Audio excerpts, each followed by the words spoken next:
Next हमारा section है section 252। Last videos में हमने सेक्शन 251 तक कर लिए थे। सेक्शन 252 हमें बताता है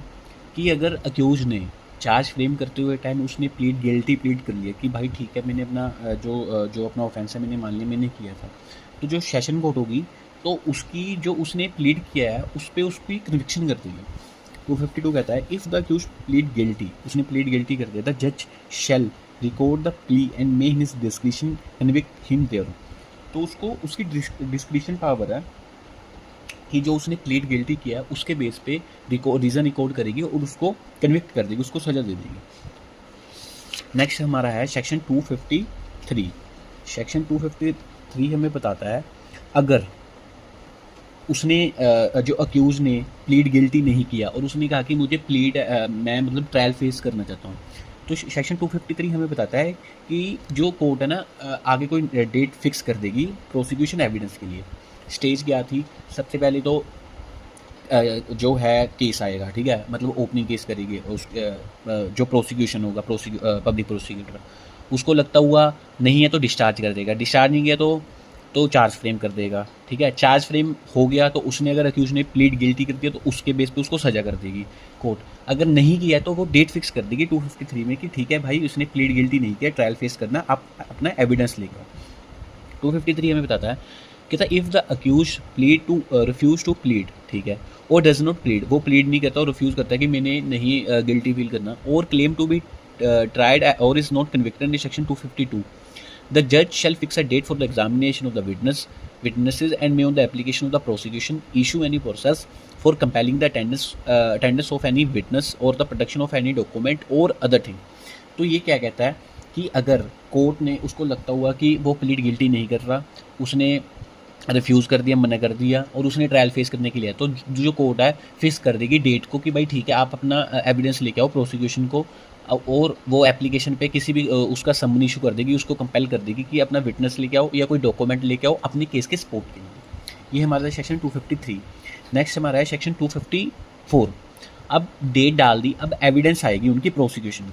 कहता on the date so fix the जज shall proceed to take all such evidence as may be produce in support of the prosecution. अब जो डेट उसने डाली थी, जिस डेट के लिए वो केस अर्जन हुआ था, उस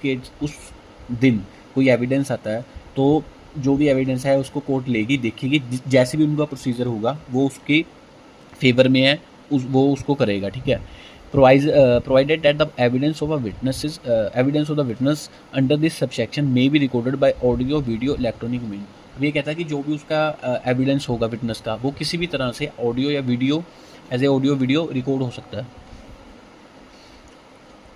the deposition of evidence of any public servant may be taken through audio, video, electronic mean. जो भी एविडेंस होगी किसकी, जो पब्लिक सर्वेंट होगा उसकी through audio, video conferencing through उसका एग्जामिनेशन किया जा सकता है। Subsection 3, the judge may in his discretion permit the cross examination of any witness to be deferred until any other witness or witnesses have been examined or recall any witness for further cross examination। जज अपनी description को use करके ये लिख सकता है कि अगर किसी का एविडेंस चल रहा है और उसका एविडेंस डेफर कर देगा until और unless दूसरा कोई विटनेस एग्जामिन नहीं होता या उसका फर्दर क्रॉस एग्जामिन कंप्लीट नहीं होता, ठीक है। एविडेंस आ गया। अभी इस केस में ट्रायल जो सेशन के कोर्ट में चलेगा, 255 कहता है कि एविडेंस आने के बाद, ठीक है, अक्यूटल हो सकती है, मतलब डिफेंस एविडेंस से पहले। If after taking the evidence for the prosecution, अगर उसको लगता हुआ एविडेंस जो प्रोसिक्यूशन का था उसने एविडेंस को लेने के बाद examining the accused and hearing, ठीक है, the prosecution hearing the examine accused को एग्जामिन करने के बाद, ठीक है, प्रोसिक्यूशन की एविडेंस को सुनने के बाद, and defence on the point, अगर उसकी कोई डिफेंस है उसको देखने के बाद, द जज consider that there is no evidence that the accused committed the offence, the जज शैल record N order of acquittal. अगर उसको सारा केस सुनने के बाद, उसकी डिफेंस देखने के बाद, पब्लिक प्रोसिक्यूटर का केस सुनने के बाद उसको लगता हुआ ऐसा कोई पॉइंट नहीं है जो उसने किया हो, तो उसको बरी कर देगा, एक्यूटल कर देगा, रिकॉर्ड कर लेगा उसकी एक्यूटल।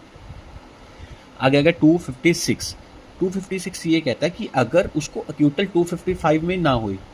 ठीक है, उसको लगता हुआ और उसको लगता हुआ कि अक्यूज की कोई डिफेंस है, ठीक है, तो वो डिफेंस के लिए आगे डेट डाल देगा। 256 हमें ये बताता है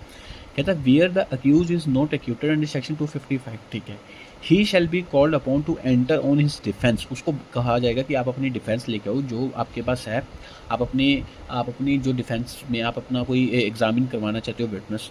एंड एड्यूज एनी एविडेंस, कोई एविडेंस लेके आओ, he may have in support thereof, जो उसकी सपोर्ट में है वो एविडेंस, ठीक है, या उसको लगता हुआ कोई भी डॉक्यूमेंट या कोई भी एविडेंस है तो आप उसको अपनी फेवर में लेके आ सकते हो। Subsection 2, if the accuse put in any written statement the जज shall fix it with the record, अगर उसने कोई रिटन में कोई आर्ग्यूमेंट्स है कुछ भी लेके आना हो वो जो जज है उसको रिकॉर्ड में लेके आएगा। If the accused applies for the issue of any process for compelling the attendance of any witnesses or for the production of any document or thing, the judge shall issue such process unless he considers for reason to be recorded that such application should be refused on the ground that it is made for the purpose of vexation or delay or for defeating the end of justice। तो ये कहता है section 3 ये कहता है कि accused का भी राइट है, वो कोई भी एप्लीकेशन लगा सकता है कि जो उसने अपने विटनेस एग्जामिन करवाने हैं उसको समन करने के लिए, कोई भी डॉक्यूमेंट को बुलाने के लिए, और कोर्ट उसको डिसमिस भी कर सकती है एप्लीकेशन को अगर लगता हुआ कि ये जो एप्लीकेशन फाइल की है just for delay of the trial और ये विदाउट एनी रीजनेबल कोज है, कोई इसका रीज़न नहीं बनता, तो उस ग्राउंड पे भी जो कोर्ट है उसको अपना डिसमिस कर सकती है एप्लीकेशन को। नेक्स्ट हमारा आ गया सेक्शन 257 ये कहता है where the examination of the witnesses if any for the defence is complete. Defence में अगर कोई अक्यूज अपना एविडेंस लेके आया, कोई विटनेस लेके कि भाई मैंने तो ये ऑफेंस किया नहीं, उसकी सपोर्ट में कोई विटनेस लेके आया, ठीक है, the prosecutor shall sum up his case and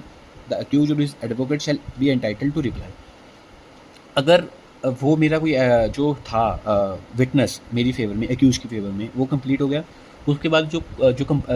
prosecution है अपना समअप करेगी केस को, मतलब नटशेल में बताएगी कि ये इसके एविडेंस है और हमने ये प्रूव कर दिया कि ऐसे ऐसे जो इसने अक्यूज ने जो क्राइम किया और इसके सपोर्ट में हमने ये एविडेंस करवाया। उसके बाद अक्यूज का राइट होगा उसको रिवर्ट बैक करने का, ठीक है, उसको रिवर्ट करेगा कि भाई ये ऐसा नहीं था, हमने ये अपनी डिफेंस में ये करवाया है, जिसने ये कहा कि हम इधर थे, जो भी मतलब होगा उसने अपनी डिफेंस में अपना विटनेस लेके आया। उसके बाद ठीक है, provided that where any point of law is raised by the accused or his advocate, the prosecution may within the permission of the judge make his submission with regard to such point of law। अगर किसी accused ने कोई point उठाया, raise किया कि इसमें law point है, तो जो प्रोसिक्यूशन है वो भी उसके बारे में बताएगी, अपनी सबमिशन बताएगी उस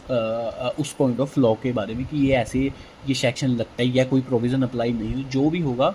वो डिफेंस वहाँ पर रेज कर सकता है। वो आर्ग्यूमेंट सुनने के बाद वो अपनी जो है जजमेंट देगा। वो नेक्स्ट जो है आगे का प्रोसेस है 258 हमें बताता है। नेक्स्ट आगे 258 ये कहता है जजमेंट ऑफ अक्यूटल और कन्विक्शन। अब सारा वो सुनने के बाद, प्रोसिक्यूशन का केस सुनने के बाद, उनकी एविडेंस सुनने के बाद, डिफेंस सुनने के बाद, डिफेंस के एग्जामिन विटनेस होने के बाद, आर्ग्यूमेंट सुनने के बाद, अब आगे बारी जजमेंट की। After hearing arguments and point of life any the जज shall give a judgment in this case as soon as possible. जो जज होगा जितनी जल्दी हो सके एज सून एज पॉसिबल वो अपनी जजमेंट देगा within a period of 30 days from the date of completion of argument. यहाँ पर वैसे 30 डेज कहा गया है कि 30 डेज में आर्ग्यूमेंट सुनने के बाद वो अपनी जो जजमेंट होगा या उस अक्यूज को अक्यूट करेगा या उसको कन्विक्शन करेगा, उसके वो जजमेंट देगा 30 दिन के बीच में, which may be extend to a period of 45 days for reason to be recorded in writing. लेकिन 30 डेज तो हैं, लेकिन वो 45 डेज के लिए टोटल जो एक्सटेंड हो सकती है, टोटल रीज़न रिकॉर्ड करेगा कि मैं इसलिए इस जजमेंट को नहीं दे सका। Subsection 2, if the accuse is convicted, accuse को कन्विक्ट कर दिया गया, द जज shall unless he proceed in accordance with the provision section 401 मतलब प्रोबेशन पे, अगर उसने उसको कन्विक्ट कर दिया, अगर तो वो प्रोबेशन दे रहा है फिर तो कोई दिक्कत नहीं है कि हाँ ठीक है आपको प्रोबेशन पे छोड़ा, 3 महीने के लिए कोई ऐसा ऑफेंस नहीं करोगे, कुछ भी ऐसा, अगर उसको प्रोबेशन पे रिलीज करता है। Hear the accused on the question of sentence and then pass sentence on him according to law. तो क्या करेगा वो एज पर लॉ, कोई अगर तो उसने कन्विक्ट कर दिया तो उसको सुनेगा कि आपको कितना सेंटेंस मिलना चाहिए क्वांटम ऑफ सेंटेंस के बारे में, ठीक है, और उसके बाद वो जो भी सेंटेंस है अकॉर्डिंग टू लॉ पास करेगा। ये चीज़ वहाँ नहीं आप करोगे जहाँ आपने उसको प्रोबेशन पे रिलीज़ किया। ये हमारा था सेक्शन 250।